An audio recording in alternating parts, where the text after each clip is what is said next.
Hello बच्चों।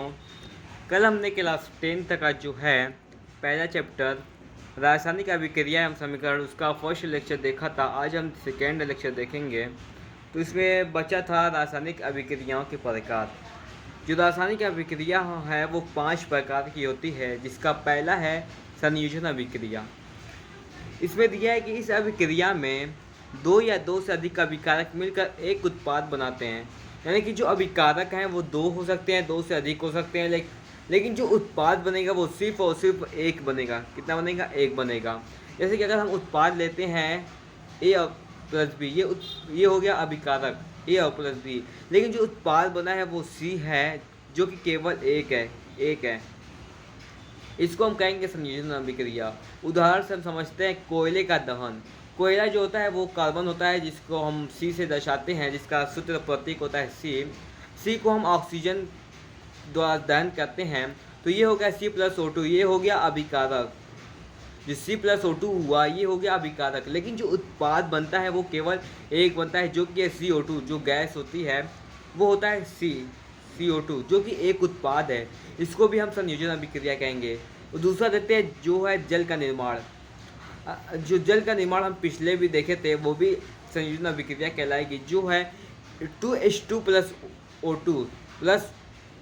O2 जो ये है अभिकारक दो हो गया।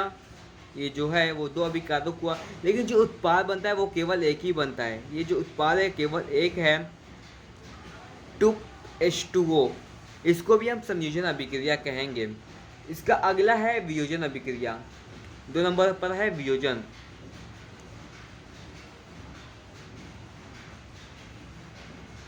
वियोजन अभिक्रिया इसमें दिया है कि एक अभिकारक टूट कर दो या दो से अधिक उत्पाद में बदल जाए तो उसे वियोजन अभिक्रिया कहते हैं। यानी कि जो अभिकारक है वो दो या दो से अधिक, यानी कि जो अभिकारक होता है वो कितना हो अधिक भाग में टूट जाए, उसको हम वियोजन अभिक्रिया कहते हैं। वियोजन का मतलब ही होता है टूटना, वियोजित होना, टूटना।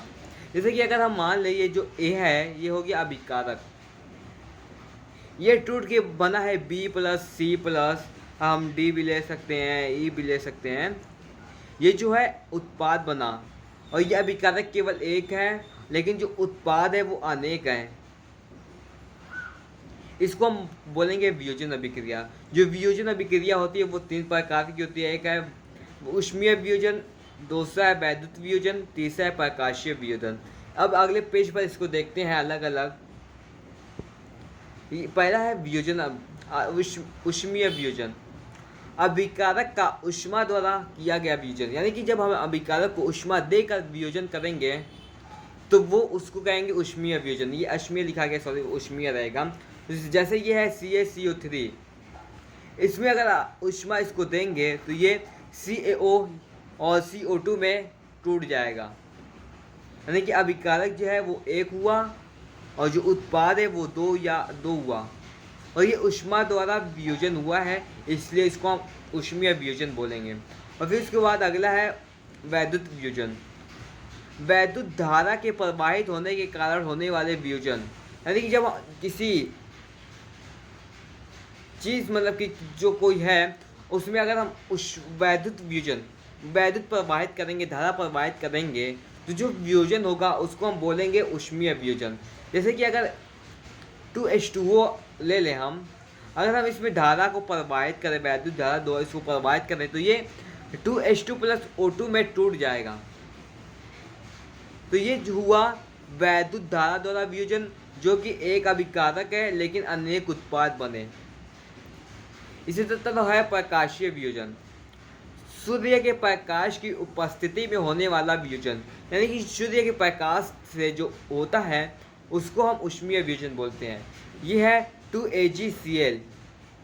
ये हो गया एक उत्पाद, सॉरी एक अभिकारक, लेकिन ये जब हम इसको सूर्य के प्रकाश में रखेंगे, उसकी उपस्थिति में जब हम अभिक्रिया करेंगे तो ये होगा 2Ag और Cl, ये दो भागों में टूट जाएगा।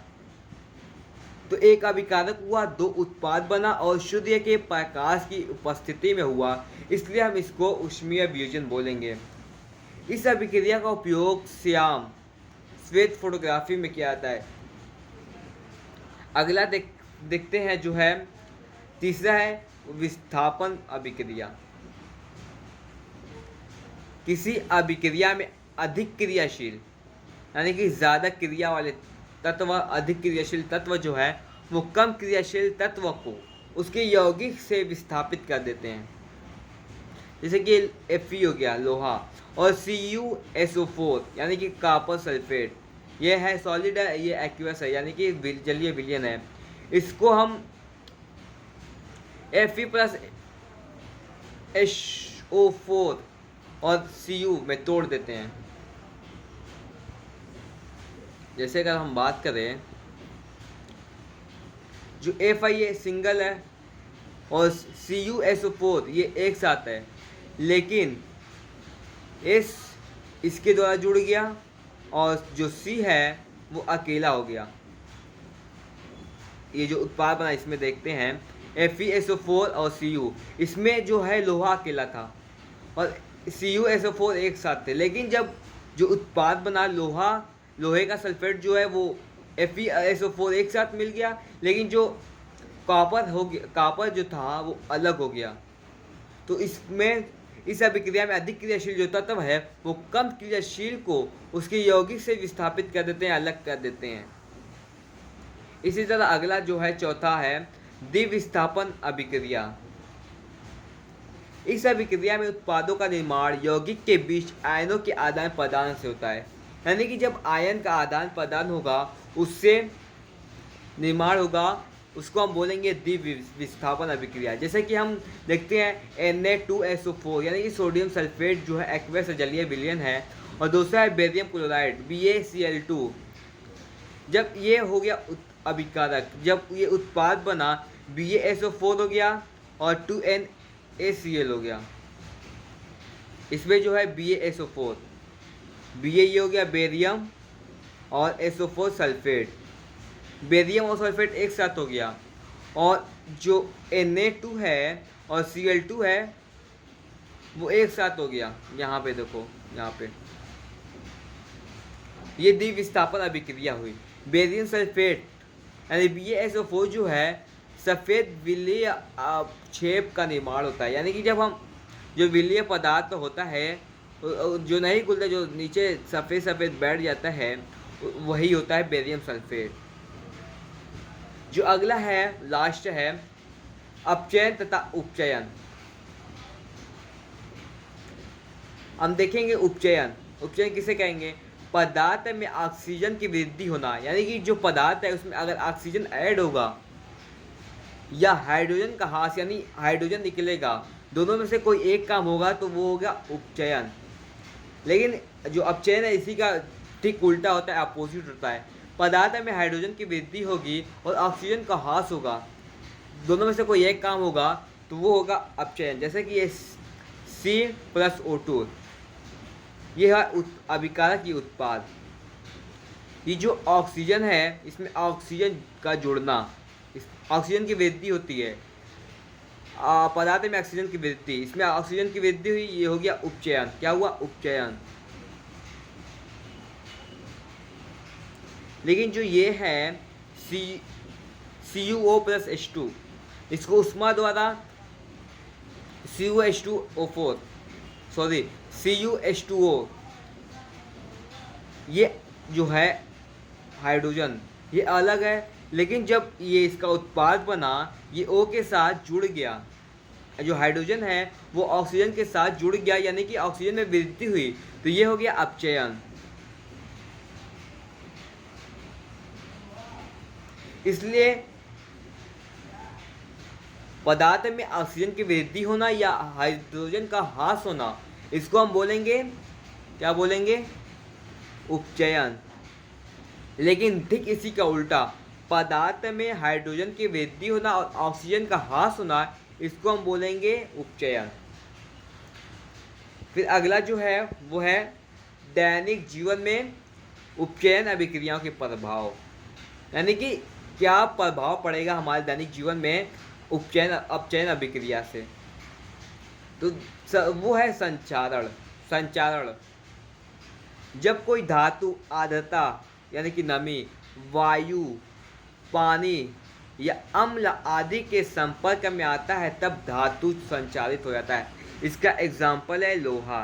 जब हम लोहे पर ऑक्सीजन वायु के संपर्क में रखते हैं, खुले लोहे को ऑक्सीजन के संपर्क में रखते हैं या पानी नमी के संपर्क में रखते हैं तो ये जंग लगना शुरू हो जाता है, संचारित होता है। इसीलिए हम इसको संचारित होने से बचाने के लिए इस पर पेंट का लेप चढ़ाते हैं। उसका उदाहरण है लोहे पर जंग लगना, चांदी पर काली परत का आना, यानी जो चांदी होती है इस पर काली परत आ जाती है, ये भी संचारण हो गया। और तांबा जो होता है वो उस पर हरी परत आ जाती है। अब अगला जो है विकृत गंधिता, किसे कहेंगे?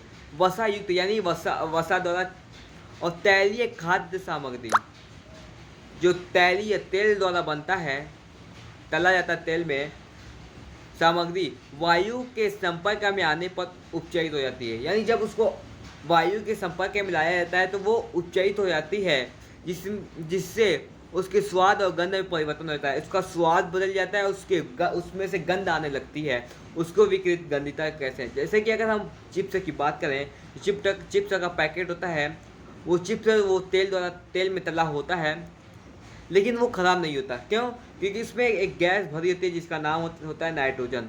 नाइट्रोजन गैस उसको ख़राब होने से बचाती है, वायु के संपर्क में आने से बचाती है। ये है लास्ट है, एक और है रासायनिक अभिक्रिया के प्रकार। इसको हम तापमान के आधार पर विभाजित करते हैं। जो तापमान होता है उसके आधार पर रासायनिक अभिक्रिया को विभाजित करते हैं। यह ऊष्माक्षेपीय अभिक्रिया, जिन अभिक्रियाओं में उत्पाद के निर्माण के साथ साथ ऊष्मा का उत्सर्जन होता है, यानी कि जब हम उत्पाद का निर्माण करेंगे उसके साथ साथ ऊष्मा निकलेगी, उसको हम बोलेंगे ऊष्माक्षेपीय अभिक्रिया। जैसे अगर हम प्राकृतिक गैस का दहन करें, जैसे CH4 है यानी मीथेन, इसको ऑक्सीजन के संपर्क में अगर इसका दहन करें तो ये CO2 यानी कि कार्बन डाइऑक्साइड और 2H2O यानी कि जो जल है, लेकिन वो गैस फॉर्म में है, जिसको हम वाष्प बोलते हैं, उसमें टूट जाएगी उसमें, और साथ ही साथ ऊष्मा निकलेगी।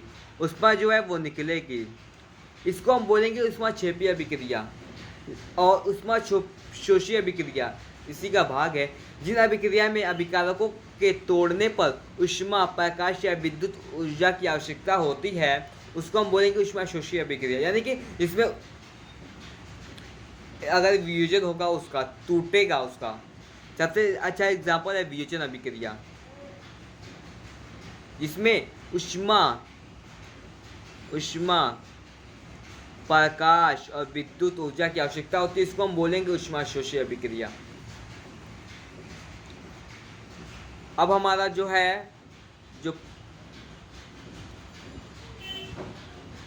चैप्टर फर्स्ट है वो कंप्लीट होता है। यहाँ पे जो है first lecture and second, 2 lecture में ये चैप्टर कंप्लीट होता है।